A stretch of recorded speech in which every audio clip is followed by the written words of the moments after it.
Hello friends, आज हमारा polity में मिसलेनियस का ये तीसरा लेक्चर है जो कि लोकसभा, राज्यसभा, विधानसभा और विधान परिषद से संबंधित है। आज हम देखेंगे कि लोकसभा में कुल कितने सदस्य होते हैं या किस तरीके के सदस्य होते हैं, कहाँ कितने हैं राज्यों में, ये देखेंगे।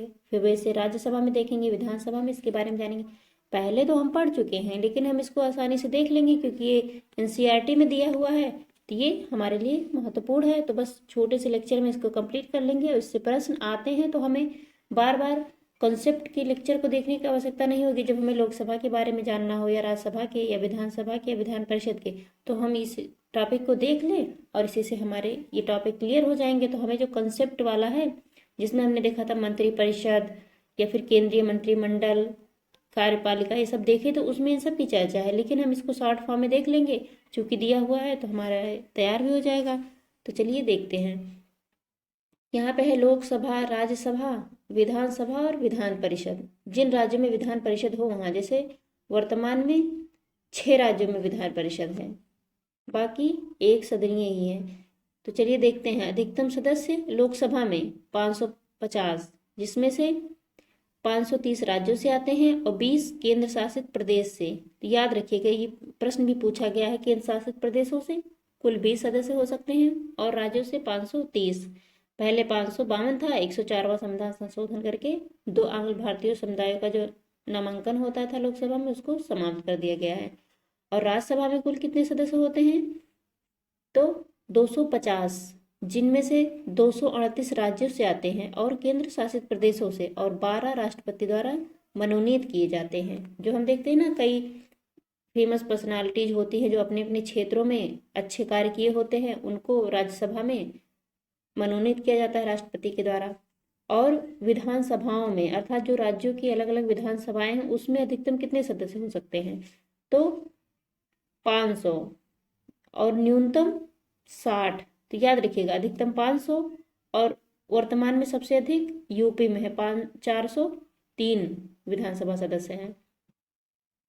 और विधानसभा में न्यूनतम 60 सदस्य हो सकते हैं। ये नहीं कि विधानसभा 30 लोगों की, हाँ अपवाद हैं, ऐसी भी विधानसभाएं हैं, लेकिन यही है कि न्यूनतम 60 तो होना ही चाहिए। परंतु कुछ राज्यों में इसके अपवाद है, देखिए यहाँ लिखा भी है। और विधान परिषद अगर जिन राज्य में है तो कितने? तो जो भी विधानसभा है उसका 1/3 सदस्य विधान परिषद में होंगे। तो याद रखिए, जैसे अगर 403 है यूपी में, तो इसमें इसका 1/3 विधानसभा में होंगे। जैसे वर्तमान में 100 सदस्य विधानसभा में है। आगे देखते हैं। ये तो संख्या होगा। लोकसभा में 550, राज्यसभा में 250, विधानसभा में अधिकतम 500, न्यूनतम 60 सदस्य। और विधान परिषद में जो भी राज्य में होगा वहाँ की राज्य की विधानसभा का 1/3 विधान परिषद में होगा। आगे देखते हैं। यहाँ है वर्तमान में संख्या कितनी है। जैसे लोकसभा में अगर 550 है तो वर्तमान में कितनी है? तो 545 है, जिनमें से 524 राज्यों से आए हैं, 19 केंद्र शासित प्रदेशों से। तो याद रखिएगा, अभी 5 सीटें खाली हैं। वो किसके लिए हैं? जम्मू कश्मीर में जो पीओके का क्षेत्र है वहाँ के लिए कुछ प्रावधान किए गए हैं, इसलिए वो खाली है। और राज्यसभा में अधिकतम 250 हो सकते हैं, लेकिन 245 वर्तमान में है।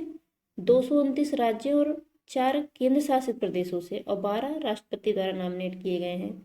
अर्थात अभी इसमें 5 कम हैं जो फिल किए जा सकते हैं।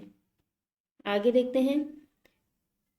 विधानसभा में जितने अलग अलग राज्यों में है तो जितनी वहाँ सीटें हैं वहाँ भरी हुई, जैसे 403 अगर यूपी में है तो पूरी वहाँ पे, अगर 343 बिहार में है तो अब वहाँ पूरी फुलफिल है। तो सभी राज्यों का अलग अलग, तो राज्यों में विधानसभा का कुछ नहीं।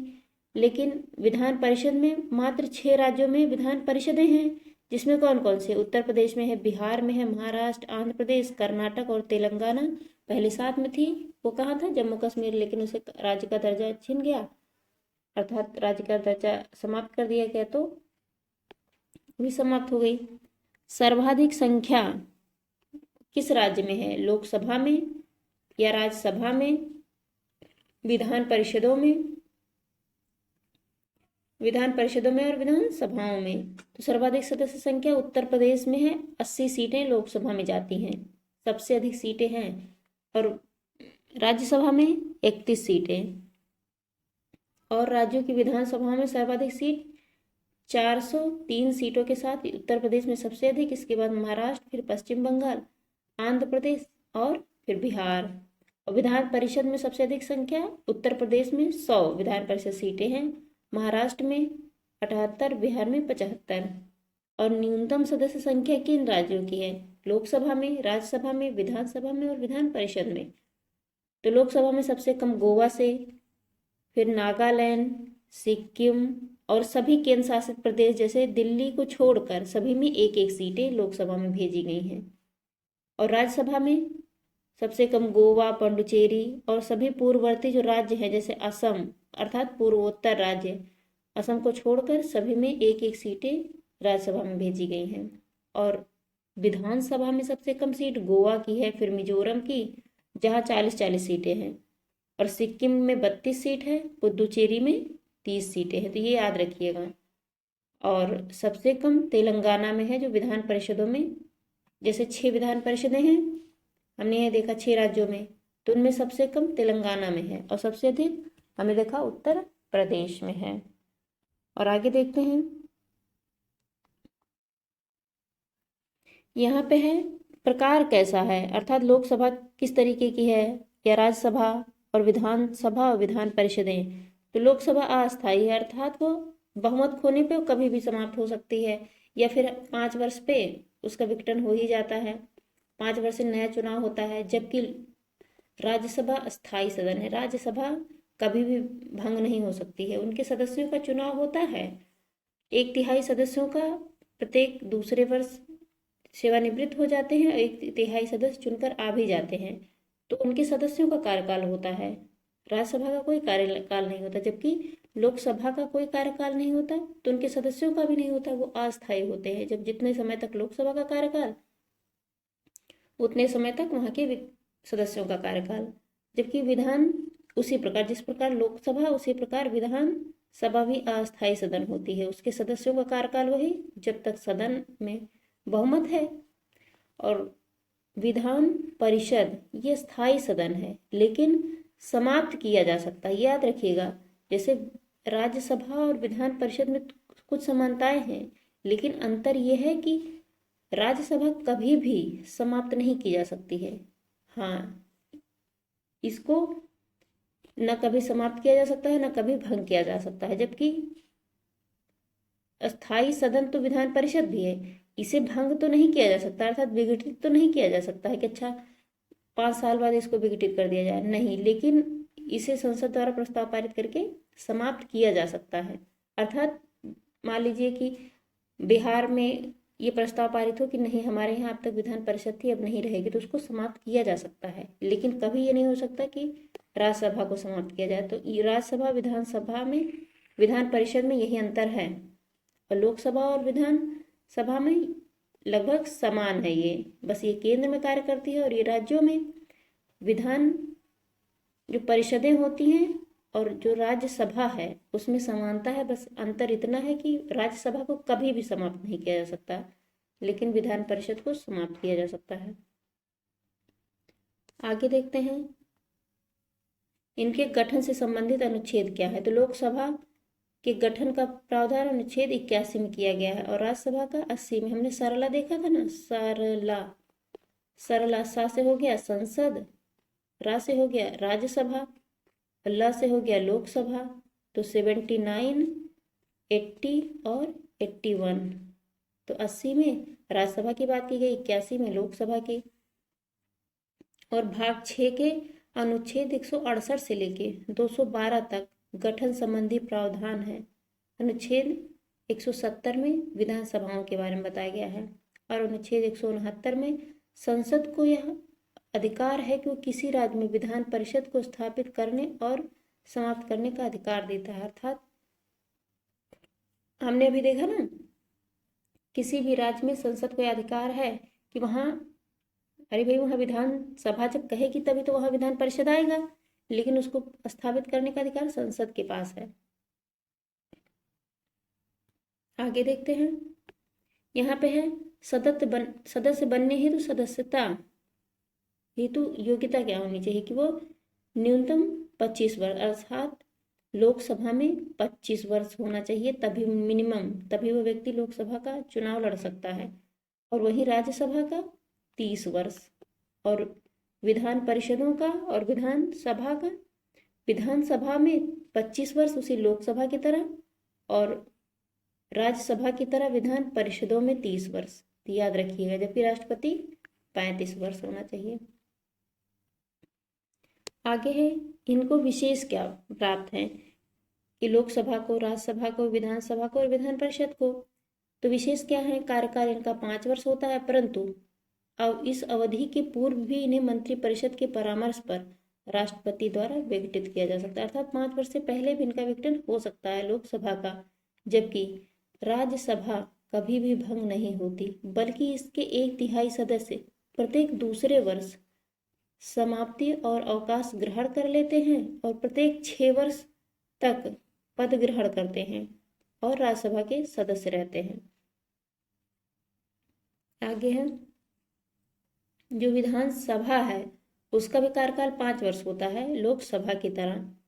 हम इसीलिए यहाँ पे लोकसभा और राज्यसभा को और विधानसभा विधान परिषद को जब साथ में रख लिए हैं तो देख रहे हैं कितनी समानताएं हैं केंद्र और राज्य की जो संस्थाएं हैं कार्य करने वाली कार्यपालिका में। तो लोकसभा की तरह इसका भी कार्यकाल 5 वर्ष होता है, विधानसभा का भी, लेकिन अवधि पूर्व होने से पहले मुख्यमंत्री के परामर्श पर राज्यपाल द्वारा विधानसभा का विघटन किया जा सकता है। और वहीं विधान परिषद है वो कभी भी भंग नहीं होती, बल्कि 1/3 सदस्य हर दूसरे वर्ष समाप्ति पर अवकाश ग्रहण कर लेते हैं और प्रत्येक 6 वर्ष तक इनका कार्यकाल होता है, इनके सदस्यों का वह समाप्त की जा सकती है। तो आप लोग ये ध्यान रखिएगा कि जैसे ये कभी भंग नहीं की जा सकती राज्यसभा, वहीं ये भी भंग नहीं की जा सकती, समानता है, लेकिन यही एक अंतर है, यह समाप्त की जा सकती है और यह समाप्त नहीं की जा सकती। तो दोनों में ये अंतर याद रखिएगा कि अभी 1952 में राज्यसभा का गठन हो गया, अब ये हमेशा रहेगा, जबकि इसको राज्यों में लाया जा सकता है और समाप्त भी किया जा सकता है संसद के द्वारा। आगे है, इनके पदाधिकारियों की बात की गई है। लोकसभा में अध्यक्ष होते हैं और उपाध्यक्ष, राज्यसभा में सभापति होता है, उपसभापति। सभापति कौन होता है, भारत का उप राष्ट्रपति, और उपसभापति वहीं के राज्यसभा के सदस्यों में से ही उपसभापति का चुनाव होता है। वहीं जो राज्य विधानसभाएं होती हैं उनमें अध्यक्ष होते हैं और उपाध्यक्ष होते हैं, और जो विधान परिषद होती हैं उनमें भी सभापति और उपसभापति होते हैं जो उन्हीं सदस्यों में से चुनकर आते हैं। आगे है, अन्य नाम क्या है, जैसे इसमें निम्न सदन होता है जिन्हें लोकप्रिय सदन भी कहते हैं, अर्थात लोकसभा को निम्न सदन कहते हैं और राज्यसभा को उच्च सदन कहते हैं। लोकप्रिय सदन इसलिए कहते हैं लगभग सारे कार्य शक्तियाँ लोकसभा के द्वारा की जाती है क्योंकि यह जनता के द्वारा प्रत्यक्ष रूप से चुनकर आता है।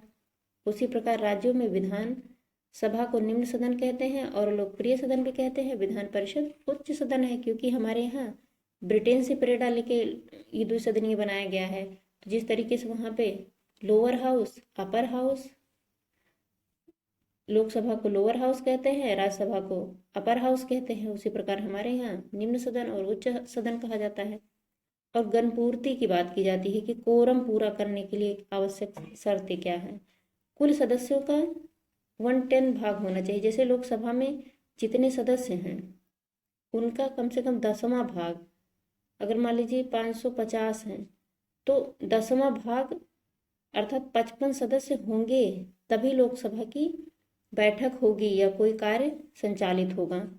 गणपूर्ति के लिए 10वां भाग होना जरूरी है। और वहीं राज्यसभा में वही 10वां भाग।